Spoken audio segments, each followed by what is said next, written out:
আলহামদুলিল্লাহ নাহমাদুহু ওয়া নুসাল্লি আলা রাসূলিহিল কারীম আম্মা বাদ। সম্মানিত দেশ ও প্রবাসী সর্বস্তরের জনসাধারণ, আপনারা নিশ্চয় অবগত আছেন জাতুয়া পুরাউরিয়া আলিয়া হাফিজিয়া মাদ্রাসা দীর্ঘ 70 বছর পরিচালনা হওয়ার পর ইনশাল্লাহ দেশের সর্বাধিক ভিন্ন ভিন্ন দিক চিন্তা করিয়া সরকারি মাদ্রাসাগুলো বন্ধ হয়েছে। অন্যান্য এলাকার মাঝে টাইটেল মাদ্রাসারা কমই আছে।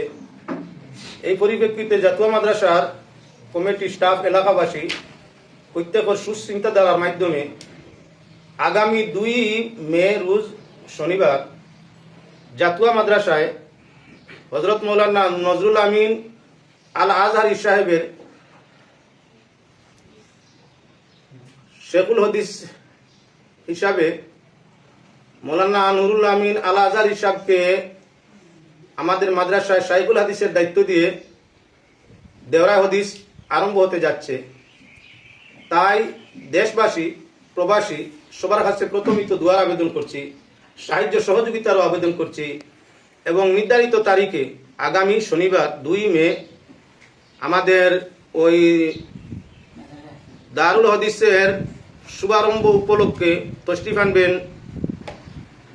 হাইলাকান্দি বাস স্ট্যান্ড সাহেব মাদ্দাজিল্লাহুল আলী, তশরিফ আনবেন মীরাবাড়ি মাদ্রাসার শাইখুল হাদিস আল্লামা ডক্টর আব্দুল নূর সাহেব এবং রাতাবাড়ি মাদ্রাসার শাইখুল হাদিস হযরত আল্লামা আব্দুল জলিল নিজামী সাহেব, তশরিফ আনবেন সর্বজন শ্রদ্ধ শাহ সুফি আলহাজ সঈদ হযরত মৌলানা জুনাইদ আহমদ আল মাদানী সাহেব, তশরিফ আনবেন শাহ সুফি আলহাজ সঈদ হযরত মৌলানা মুশতাক আহমদ মদনী সাহেব, তশরিফ আনবেন শাহ সুফি আলহাজ সঈদ মুফিদুল হুসাইন সাহেব, তশরিফ আনবেন শাহ সুফি আলহাজ সঈদ ফখরুল ইসলাম সাহেব লাতু।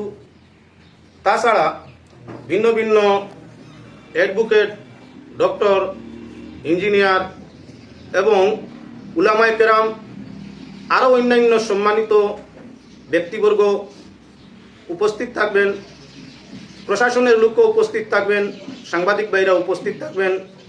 তাই সবাইকে অনুরোধ করছি আগামী শনিবার জাতুয়া মাদ্রাসায় দরসে বুখারী উদ্বোধন উপলক্ষে আপনার উপস্থিতি এবং সাহায্য সহযোগিতা এবং বিশেষ দোয়া।